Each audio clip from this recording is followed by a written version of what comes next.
vagyunk a Batti kereszt kilátónál, ami 3 kilométerre van a háztól. A ház pedig valamerre arra felé van.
Hú, a mindenit! Ma elkezdtek az ácsok dolgozni, vagyis bontani, és most itt vagyunk lesokkolódva, hogy te jó ég, mibe is fogtunk bele.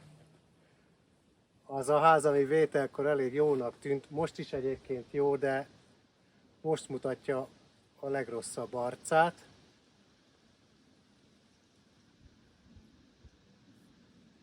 Hát innen majd jön az építés.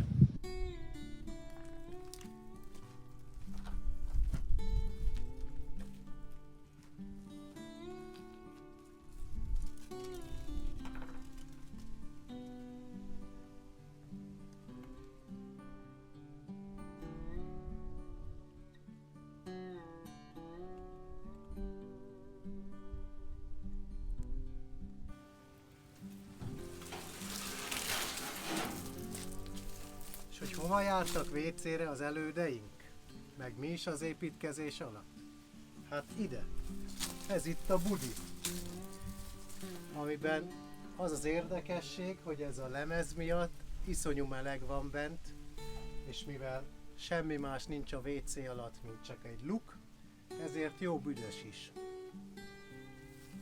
Ez itt az a kupac léc, ami lejött a házról. Tüzelőre most nem lesz gondunk egy ideig. Csak az a baj, hogy ezzel további munka van.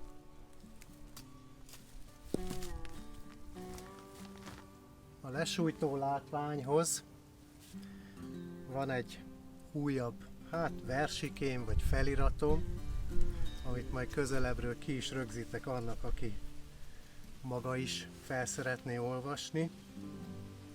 Egy kicsit oldjuk a hangulatot. Tehát ez az állami pincegazdaságok tájékoztatója.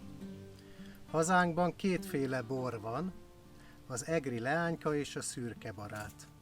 Ebből keveréssel lehet előállítani a többit úgy, hogy a szürke barát dugóját beledugjuk az egri leánykába. Ha a dugó lötyög, akkor szomorodni. Ha a dugó éppen passzol, akkor 1000 jó. Ha a dugó csak apránként megy be, akkor szemelt rizling. Ha szoros, akkor visontai. Ha nem fér bele, akkor bikavér.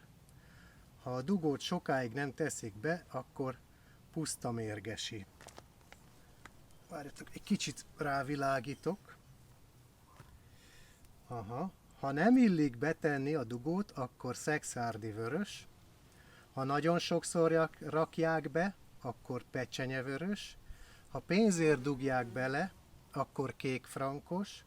Ha össze-vissza dugják bele, akkor furmint. Ha a dugót válogatják, akkor francia burgundi. Ha a dugó összemegy és kicsúszik, akkor tokai aszu.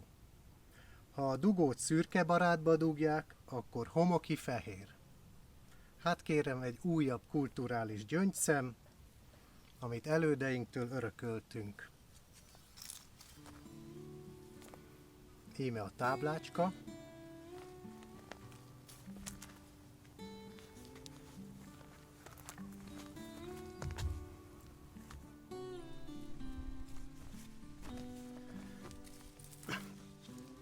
Tapasztalatunk hiánya a szőlőtermelésben is meghozta a gyümölcsét, azaz, hogy nem hozta meg a gyümölcsét.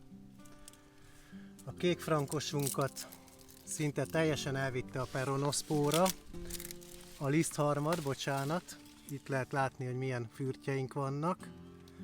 Ez a gombaféle kívülről rátapad, és nem engedi nőni a szemeket.